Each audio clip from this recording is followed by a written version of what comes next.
Breaking news উঠে আসছে কিশলয়ের অগ্নিবাণে big breaking ডিবেটের পরের অংশে যাব। তার আগে বিগ ব্রেকিং নিউজ উঠে আসছে, বদল করা হলো রাজ্যের প্রায় 200 বিডিওকে। হঠাৎ শেষ মুহূর্তে এসে বদলি চলছে, প্রশ্ন উঠছে কেন 200 বিডিওকে বদলি করা হলো। 194 জন বিডিওকে বদলি করলো রাজ্য সরকার। জ্ঞানেশ কুমারের সফরের মাঝেই বদলির হিড়িক। এসআইআর প্রক্রিয়ায় ব্যাঘাত ঘটাতে কি তৃণমূলের নয়া ছক, প্রশ্ন উঠছে। শেষ মুহূর্তে এসআইআর ঘেটে দেওয়ার চক্রান্ত চলছে, বিরোধীরা তাই অভিযোগ করছে। আমি আজকে ব্রহ্মাস্ত্র তৃতীয় প্রশ্ন নেব, নিয়ে ডিবেটের তৃতীয় অংশে যাব।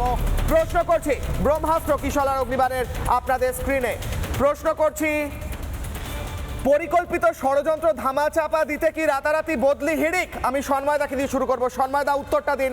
মানুষ বুঝতে চাইছে এই বদলি কেন।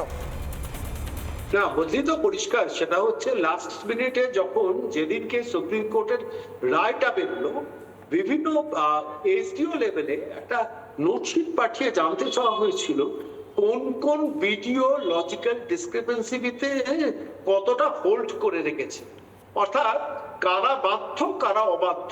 এই 194 জন খোঁজ নাও কি হলো অবাধ্য ভিডিও, যারা স্বাধীনভাবে কাজ করেছেন, যারা এই আরো যারা উপরতলার নির্দেশ মানেননি, তাদেরই প্র্যাকটিক্যালি ট্রান্সফার করা হয়েছে। আমি এই কথাটুকু বলে আরেকটা কথা বলে শেষ করব।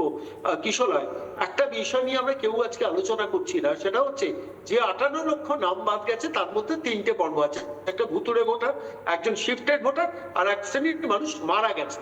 সেটা নিয়ে তৃণমূল কংগ্রেসের মুখে বলছেন যে এই 58 লক্ষের কথা শোনা হয়নি, কিন্তু 58 লক্ষ নিয়ে তৃণমূল কংগ্রেস কোনো প্রতিবাদ আলাদা করে অফিসিয়ালি লিস্ট করে করে জমা দিতে পারেনি। পরবর্তীকালে যে 63 লক্ষ 64 লক্ষ কাছাকাছি গেল, যে 6 লক্ষ মানুষ মারা গেছেন, তাদের পরিবারের তরফ থেকে ফর্ম 7 জমা দেওয়া হয়েছে, ডেথ সার্টিফিকেট এবং অন্যান্য ডকুমেন্ট দিয়ে। সেইটা নিয়ে তৃণমূল কংগ্রেস কিছু বলতে পারছে না।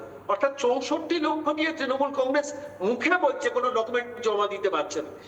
তৃণমূল কংগ্রেসের মূল জায়গাটা হচ্ছে যে 60 লক্ষ যেটা নিয়ে রিভিউয়ের আন্ডারে এসছে, সেইখান থেকে যাতে বাদ করে নিয়ে আসা যায়।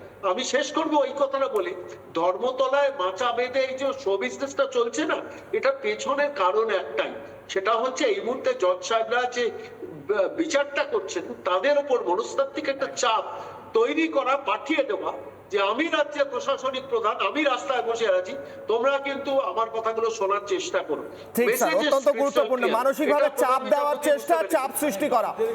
নানা ধরনের কন্টেন্ট দেখার জন্য লাইক করুন, শেয়ার করুন আমাদের ফেসবুক পেজ, সাবস্ক্রাইব করুন আমাদের ইউটিউব চ্যানেল।